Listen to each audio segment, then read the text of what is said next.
Everyone, welcome to our channel ICME education. और इस video में हम लोग देखने वाले हैं conceptual question series engineering mathematics का ये नेक्स्ट क्वेश्चन है। और ये जो क्वेश्चन लिखा हुआ है यहाँ पे ये मैट्रिक्स पे बेस्ड क्वेश्चन है। ठीक, अगर मैं देख रहे हो यहाँ पे क्वेश्चन जो लिखा हुआ है कि कंसीडर द 2x2 मैट्रिक्स, तो अपने पास एक मैट्रिक्स गिवन है 1 2 P5। तो एक काम करते हैं, सॉल्यूशन स्टार्ट करते हैं और पहले जो गिवन है उसको लिख लेते हैं। तो मैंने सॉल्यूशन स्टार्ट किया इस क्वेश्चन के लिए और मेरे पास जो मैट्रिक्स गिवन है वो है लेट्स सपोज A और ये है 1 2 P5। ठीक, एक 2x2 का मैट्रिक्स है, मतलब मैं बोलूंगा कि एक स्क्वायर मैट्रिक्स को शो कर रहा है। क्या है मेरे पास ये सर एक स्क्वायर मैट्रिक्स है।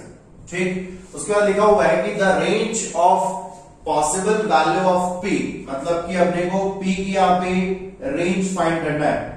ये रेंज ये आपको फाइंड करना है possible values of P for which both the eigen values, ये देखो आइगन वैल्यूज पे बेस्ड ये क्वेश्चन मैंने यहाँ पे लिया हुआ है। For the matrix are real as well as positive, जैसा आप देख पा रहे हो यहाँ पे। ठीक, इसका मतलब है कि अगर मैं आइगन वैल्यूज की बात करता हूं तो आपको सबसे पहले मैट्रिक्स की आइगन वैल्यूज कैसे फाइंड करते हैं वो आपको पता होना चाहिए। और इसके लिए मैंने ऑलरेडी अपने YouTube चैनल पे वीडियोस बना के रखे हुए हैं जिसमें हम लोग आइगन वैल्यूज कैसे फाइंड करते हैं। अगर आपको नहीं पता है तो आप उस वीडियो को जरूर जाके देखना। अगर आपको पता है दैट इज ओके, इस क्वेश्चन को एक बार ट्राई करना। ठीक, तो अपने पास जो ऑप्शंस गिवन है यहाँ पे आपको P का रेंज गिवन है, तो चेक करते हैं कि option A B C D कौन सा ऑप्शन यहाँ पे करेक्ट होने वाला है। ओके, तो मुझे यहाँ पे P का जो रेंज फाइंड करना है उसके लिए आइगन वैल्यूज के कंडीशन गिवन है और वो ये है कि आइगन वैल्यूज रियल और पॉजिटिव दोनों होंगी। ठीक, अगर मैं आइगन वैल्यूज की बात करता हूं, अगर मैं यहाँ पे आइगन वैल्यूज की बात करता हूं तो मेरे पास आइगन वैल्यूज को कैलकुलेट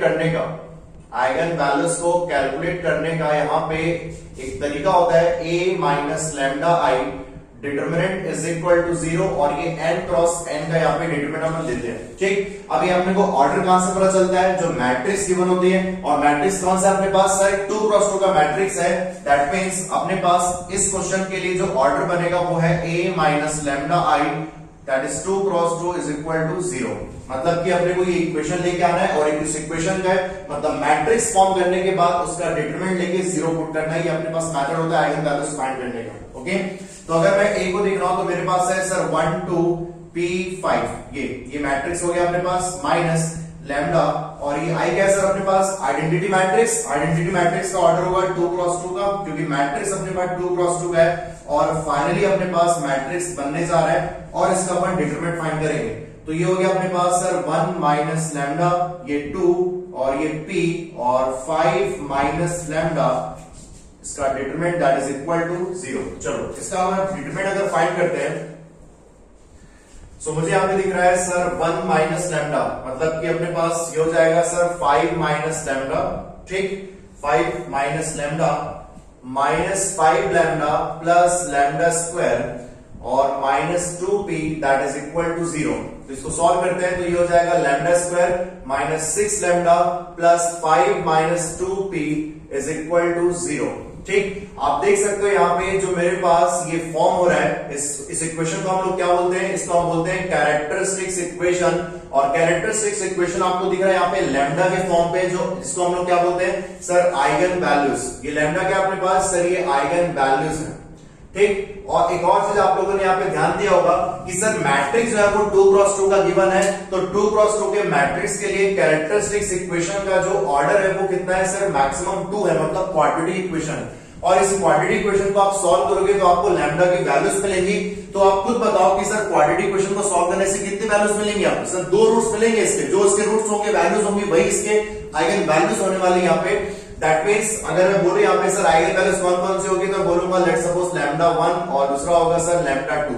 ठीक, अब आप यहाँ पे देखो कि अपने पास जो आइगन वैल्यूज है उस पर कंडीशन लगा हुआ है और कंडीशन अपने पास सर ये होगी रियल और ये पॉजिटिव। तो अपने को ये पता है कि अपने पास जो आइगन वैल्यूज है लैम्डा 1 लैम्डा 2 ये रियल होगी और ये पॉजिटिव होने वाली है। ये अपने को पहले से पता है क्वेश्चन में, और उसी के लिए जो P आएगा उसका रेंज आपको इसी के अकॉर्डिंग मिलने वाला है। ठीक, सो अगर मैं आपको यहाँ पे क्वाड्रेटिक इक्वेशन की बात करता हूँ यहाँ पे, सो क्वाड्रेटिक इक्वेशन का जनरल फॉर्म आपको पता ही होगा। अगर आपको मैं थोड़ा सा इन्फॉर्मेशन प्रोवाइड कर दूं तो जाके आप बाकी क्वेश्चन में भी आप अप्लाई कर पाओ। तो अगर अपन एक general form of quadratic equation को देखते हैं, ठीक है, general form of quadratic equation, ये लिख रहा हूं मैं यहां पे general form of quadratic equation, ठीक। और ये होता है अपने पास ax² plus bx plus c is equal to 0। ये अपने पास हो गया क्वाड्रेटिक इक्वेशन। और क्वाड्रेटिक इक्वेशन को सॉल्व करने के लिए अपने पास एक स्टैंडर्ड फॉर्मूला होता है, that is minus b plus minus root over b square minus 4ac divide by 2 है, ये अपने पास फॉर्मूला होता है। अब इस फॉर्मूला अगर आप यूज करते हो तो यहाँ पे जो रूट्स आएंगे वो ये रूट्स इस क्वाड्रेटिक इक्वेशन के होंगे, और वही अपने पास होने वाले हैं कैरेक्टरिस्टिक्स इक्वेशन के रूट्स, और वही होंगे अपने पास लैम्डा की वैल्यूज, मतलब आइगन वैल्यूज लैम्डा 1 और लैम्डा 2। और अगर आप देख पा रहे हो क्वेश्चन में आपको पी का रेंज फाइंड करना है, तो उसके लिए कंडीशन गिवन है, और वो कंडीशन क्या अपने पास कि सर पी जो है वो रियल होना चाहिए, सॉरी यहाँ पे लैम्डा की वैल्यूज मतलब आइगन वैल्यूज यहाँ पे रियल होनी चाहिए, और पॉजिटिव वैल्यूज भी होनी चाहिए। इसका मतलब है कि अगर मैं यहाँ पे रियल वैल्यूज को देखता हूँ लैम्डा 1 लैम्डा 2 के लिए, तो आप याद करो कि अपने पास पूरी यूनिवर्स में दो टाइप के नंबर्स होते हैं, एक होता है रियल और दूसरा होता है कॉम्प्लेक्स। तो रियल नंबर तो ठीक है अपने पास, कॉम्प्लेक्स नंबर बनता कैसे है सर? कॉम्प्लेक्स नंबर बनता है अपने पास, आप ध्यान रखो यहाँ पे सर रूट के अंदर अगर अपने पास नेगेटिव टर्म आ जाता है तो इसको हम लिखते हैं आयोटा, और यही आयोटा को अपन शो करते हैं कॉम्प्लेक्स नंबर के फॉर्म पे, ठीक। तो अगर अपने पास रूट के अंदर -1 आ गया या माइनस नेगेटिव टर्म आ गए तो वो माइनस मतलब कि आयोटा बनने वाला है, कॉम्प्लेक्स नंबर होगा। लेकिन अपने को कॉम्प्लेक्स नंबर नहीं चाहिए, अपने को क्या चाहिए? रियल नंबर चाहिए। तो यहाँ पे दोनों लैम्डा 1 लैम्डा 2 रियल अगर होने वाले हैं तो रियल होने के लिए कंडीशन क्या होगी कि सर ये जो रूट लिखा हुआ है यहाँ पे root over b square minus 4ac, इसके जो वैल्यूज है वो ऑलवेज क्या होनी चाहिए सर? नेगेटिव नहीं होनी चाहिए। नेगेटिव के अलावा क्या हो सकती है सर? पॉजिटिव हो सकती है या तो जीरो हो सकती है।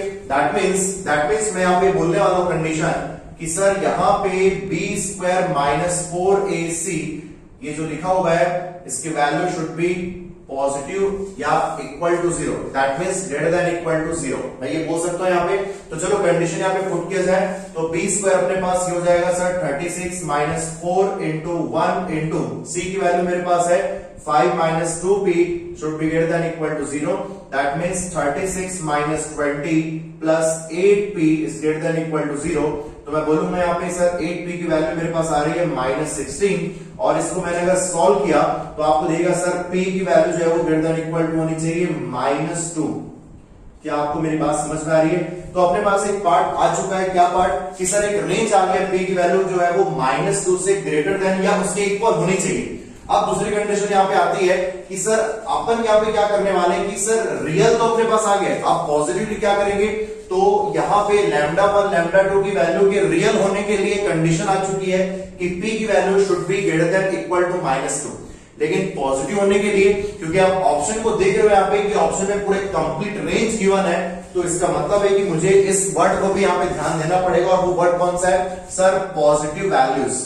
अब एक बात ध्यान दो, अगर मैं फिर से क्वाड्रेटिक इक्वेशन का आपको कुछ इन्फॉर्मेशन प्रोवाइड करता हूं तो आपको एक चीज पता होगा, क्या सर? देखो मैं ध्यान से लिख रहा हूं यहाँ पे, तो मुझे पता है कि सम ऑफ रूट्स मतलब कि आइगन वैल्यूज का जो सम होता है वो होता है -b/a, क्वाड्रेटिक इक्वेशन के फॉर्म में। क्वाड्रेटिक इक्वेशन का जो रूट्स होता है, sum of quadratic equation roots that is equal to -b/a। Sir ये हो गया b कोएफिशिएंट और ये a -b/a। और आप जानते हो एक और कि प्रोडक्ट ऑफ रूट्स मतलब कि आइगन वैल्यूज का प्रोडक्ट जो होगा वो होगा c/a, ठीक। आपको पता है कि सर लैम्डा 1 और लैम्डा 2 ये दोनों के दोनों अगर पॉजिटिव है, टू बी पॉजिटिव, इसका मतलब है कंफर्म है कि लैम्डा 1 और लैम्डा 2 का जो प्रोडक्ट होगा वो पॉजिटिव होगा, मतलब ग्रेटर देन इक्वल टू 0। क्या आपको मेरी बात समझ में आई? नेगेटिव नहीं हो सकता है। लैम्डा 1 अपने आप में एक पॉजिटिव वैल्यूज है, लैम्डा 2 अपने आप में एक पॉजिटिव वैल्यूज है, इसका मतलब है कि दोनों का जो प्रोडक्ट होगा वो कंफर्म पॉजिटिव होगा, नेगेटिव कभी हो नहीं सकता। That's why we have written here lambda 1 into lambda 2 is greater than equal to 0। अब अगर इसको हम लोग सॉल्व करते हैं तो आप क्या लिखोगे सर? लैम्डा 1, तो लैम्डा 1 लैम्डा 2 का प्रोडक्ट क्या है? c/a। c की वैल्यू क्या अपने पास? सर ये अपने पास है 5 minus 2p divided by 1 should be greater than equal to 0। That means अगर आप इसको सॉल्व करोगे तो 5 माइनस 2p, इसको मैं आगे एक्सटेंड कर देता हूं, इसको आप सॉल्व करोगे तो ये मिल जाएगा आपको यहाँ पे sir p is equal to greater than equal to 5 divided by 2, ये अपने पास एक और रेंज आ गया है। जैसा आप देख सकते हो कि सर ये अपने पास, ये आप देख सकते हो यहाँ पे कि अगर मैं इसको एक्सटेंड करता हूं, ये इसको मैंने अगर एक्सटेंड किया तो यहां पे आप लिखोगे sir 5 - 2p is greater than equal to 0, that is okay. और अगर मुझे इसका आंसर देना है, ठीक, तो आप देख रहे हो कि यहाँ पे इनइक्वालिटी का साइन लगा हुआ है, तो इसको आप सॉल्व करोगे तो ये हो जाएगा 5 is greater than equal to 2p, ये तो यहां से आप सॉल्व करोगे तो आपके पास मिलेगा sir p is less than equal to 5/2। ये थोड़ा यहाँ पे गड़बड़ हो गया था, ये मैंने करेक्ट कर दिया है। तो p की जो वैल्यू होने वाली है वो लेस देन इक्वल टू 5/2 होने वाली है, ठीक। अब इसका अपन कंप्लीट आंसर देंगे यहाँ पे। तो एक तरफ आप क्या बोल रहे हो कि एक तरफ बोल रहे हो कि p की वैल्यू जो है वो ग्रेटर देन इक्वल टू -2, और एक तरफ आप बोल रहे हो कि p की वैल्यू जो है वो 5/2 से लेस या उसके इक्वल होनी चाहिए। तो अगर मैं बोलूं कि इसका कंप्लीट आंसर क्या होगा, तो देखो यहाँ पे मैं टॉप में लिख रहा हूं sir -2 is greater than equal to less than equal to p और लेस देन इक्वल टू 5/2। ये मैंने दोनों को यहाँ पे मर्ज किया हुआ है, और दोनों को मर्ज करने पे आप देख रहे हो कौन सा ऑप्शन आपके पास करेक्ट हो रहा है, ऑप्शन सी। ये तो ये इसका पूरा कंप्लीट डिस्कशन होता है इस क्वेश्चन का। तो तैयार रहो, इस टाइप के क्वेश्चन आपको बिल्कुल आपके एग्जाम में दिख सकते हैं, तो इसलिए मैं क्वेश्चन को लेके आया हुआ है, ठीक। सो मिलते हैं हम लोग यहाँ पे नेक्स्ट वीडियो में, जहां पे और भी अच्छे क्वेश्चन की बात करेंगे। Bye bye class, thank you.